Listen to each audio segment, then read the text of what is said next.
100 million to 300 million and even more इतनी voltage produce होती है जब आसमान में बिजली चमकती है। और हमारी ह्यूमन बॉडी भी एक बिजली का अमाउंट प्रोड्यूस करती है, लेकिन वो होता है bare minimum which is around 0.07 volt. अब आप बोलोगे आपके घरों में कितनी वोल्टेज आती है? वो आती है around 220 to 230 volt. Hello everyone, welcome to learn science with Neha.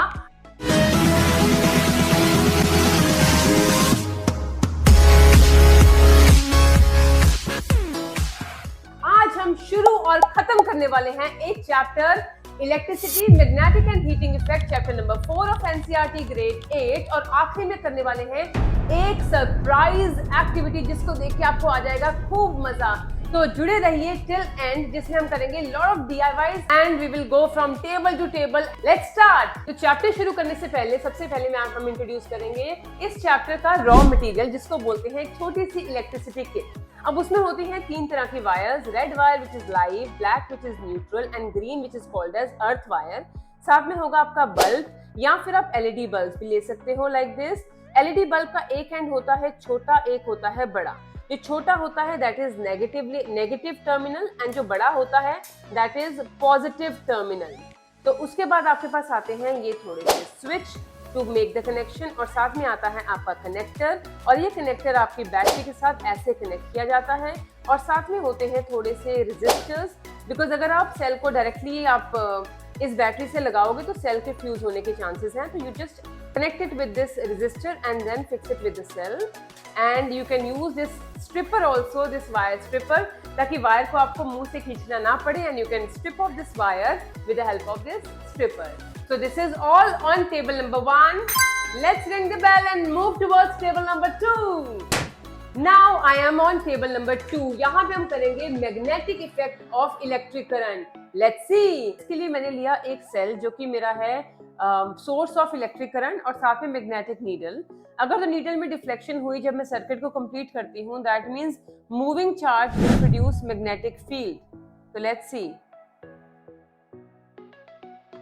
तो ये देखो थोड़ी सी डिफ्लेक्शन हो रही है बिकॉज हमारा एक वीक सर्किट है। 9 वोल्ट की बैटरी लगाई, उसके हिसाब से हमारी डिफ्लेक्शन जो है नीडल में आ रही। So that means whenever current is passed, magnetic field is being generated, and that magnetic field will influence this magnetic needle. So activity 2 is done. Let's move towards the third one. अब table number 3 पे है मेरा circuit, जो कि 2 तरह का होता है, या तो ओपन या क्लोज, जो डिसाइड करता है स्विच। अगर स्विच ऑन कर देंगे तो circuit is close circuit and the current starts flowing. अगर स्विच ऑफ कर देंगे the current will not flow and it is called as open circuit. और सर्किट बनाने के लिए आपको चाहिए टोटल 4 चीजें। Number 1 is the battery, number 2 is the switch, number 3 is the wire, number 4 is the conductor. So we are done with activity number 3. Here it goes. Now moving towards activity number 4. Table number 4 है आपका electromagnetism. वो principal जो rule कर रहा है हमारी cranes को, हमारी ट्रेन्स को, और हमारे हॉस्पिटल्स को और व्हाट नॉट। अब इसका प्रिंसिपल क्या है? प्रिंसिपल होता है, अंदर होता है एक आयरन का सोलिनॉइड। आयरन का जैसे हमने नेल ले लिया, उसके अराउंड हमने कॉपर वायर को टर्न कर दिया और साथ में उसका कनेक्शन कर दिया with the help of this battery. अब ये बन गया एक electromagnet because electric current is getting pass through it, और मैग्नेटिज्म जनरेट होता है, जो कि मैंने आपको दिखाया था फ्रॉम मैग्नेटिक नीडल। अब देखते हैं कि क्या ये हमारा मैग्नेट बना या नहीं बना। तो let's throw these pins over the floor and try to pick them up. ये देखो। अब दूसरा कॉर्नर भी देखते हैं।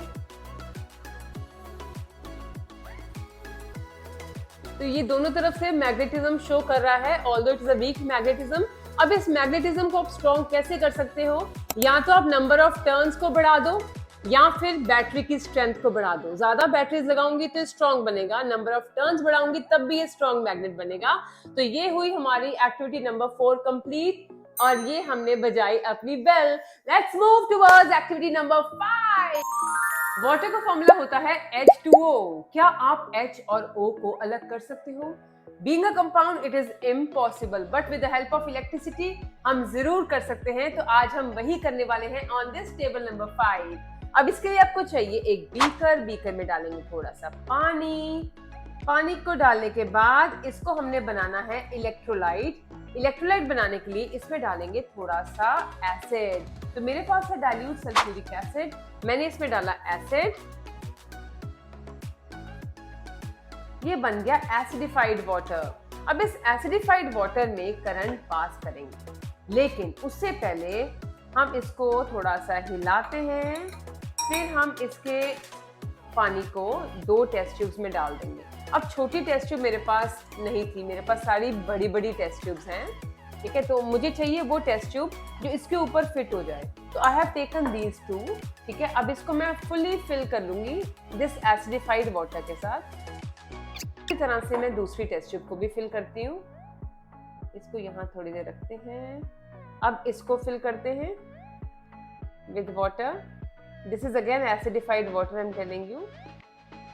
अब इसके बाद हमने क्या करना है, हम इसके अंदर डालेंगे एक सेल। जैसे ही इसके अंदर सेल डालते हैं, इसके अंदर करंट पास होना शुरू हो जाता है। तो अब हमने धीरे धीरे इसको इन्वर्ट करना है। अब इस टेस्ट ट्यूब को एक टर्मिनल के ऊपर रखेंगे। अब ये दोनों टेस्ट ट्यूब्स को मैंने इसके ऊपर फिट कर दिया। अब धीरे धीरे इसके ऊपर बबल्स बनेंगे बिकॉज इलेक्ट्रिक करंट पास होगा। फिर हम देखेंगे इसके ऊपर एक गैस कलेक्ट हो जाएगी। तो लेट्स वेट फॉर व्हाइल ताकि इसका पानी नीचे जाए और गैस ऊपर आ जाए। So now you can see the bubbles in the test tube. अब ये बबल्स किस चीज के हैं, ये है हाइड्रोजन गैस और oxygen gas. Hydrogen gas is collected on this over this test tube and oxygen is collected over this. अब hydrogen is double as compare to oxygen, जो कि फॉर्मूला में भी दिखता है H2O. This is how you can show that you can electrolyse water. This is called as hydrolysis of water. अब आप मुझे बताओ हाइड्रोजन के टेस्ट को क्या बोलते हैं in my comment section below.